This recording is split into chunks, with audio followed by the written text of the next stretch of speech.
جو کیسز کی بات ہم کر رہے ہیں یہ آپ کیا سمجھتے ہیں کہ یہ کیسز کا معاملہ ہے اس وجہ سے یہ آپ سمجھتے ہیں پی ٹی آئی اجلت میں ہے؟ اور یہ ریمیٹنس کی میں نے آپ سے ایک گزارش فرمائی تھی، ایک عرض کی تھی آپ سے پہلے اپنے سوال میں کہ اگر یہ واقعی سول ڈس اوبیڈینس کی اور ریمیٹنسز کے بوائیکاٹ کی کال دے دیتے ہیں تو آپ کے لیے کتنی پرابلمٹک ہو جائے گی یہ چیز؟ Why don't you want to avoid it as the sitting government? دیکھیں جی، یہ ہمارے لیے پہلی بات تو کوئی نئی چیز نہیں ہے. یہ وہی لوگ ہیں اور یہ وہی جماعت ہے جب آئی ایم ایف پاکستان میں بیٹھ کر غریب، بے روزگار اور مزدور کے ساتھ نیگوشیٹ کر رہی تھی تو یہ وہاں کھڑے ہو کر کہتے ہیں کہ پاکستان کے ساتھ اگر نیگوشیٹ کیا آئی ایم ایف نے تو ہم سول نافرمانی کریں گے، ہم آگ لگا دیں گے، ملک کو بند کر دیں گے، اس ملک کو چلنے نہیں دیں گے. یہ وہی لوگ ہیں کہ جو آئی ایم ایف کی بلڈنگ کے بعد اپنے شہداؤں کے اور اپنے فوجیوں کے مجسمے جلا رہے تھے اور ان کے احتجاج کرتے اور اپنے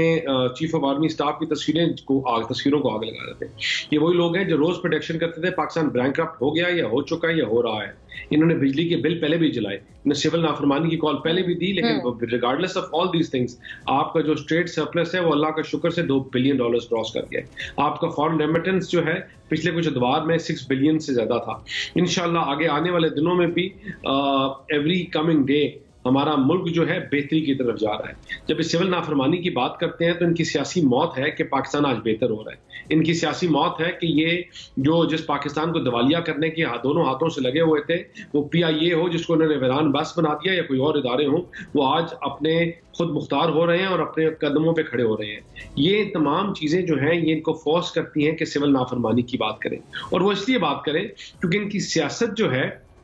وہ تعمیر اور ترقی کے اوپر، کوئی لوگوں اکٹھا کرنے کے اوپر نہیں ہے، اپنی پروگرس کا بتانے کے لیے نہیں ہے. یہ 11 سال سے ایک صوبے میں بیٹھے ہوئے ہیں، 11 سال سے. یہ کبھی لوگوں کو یہ نہیں کہا کیونکہ ہم نے تمہارے لیے ہسپتال بنائے، روڈز بنائے، سکولز بنائے، ایجوکیشن سسٹم بنایا تو ہمارے ساتھ چلو ہم اسلام آباد جا رہے ہیں عمران خان کو رہا کرنے. یہ نفرت کی بنیاد پر لوگوں کو اکٹھا کرتے ہیں، یہ نفرت کی تقسیم کی بنیاد کے، کبھی لاسانی بنیاد کے اوپر، کبھی صوبوں کی بنیاد کے اوپر، کبھی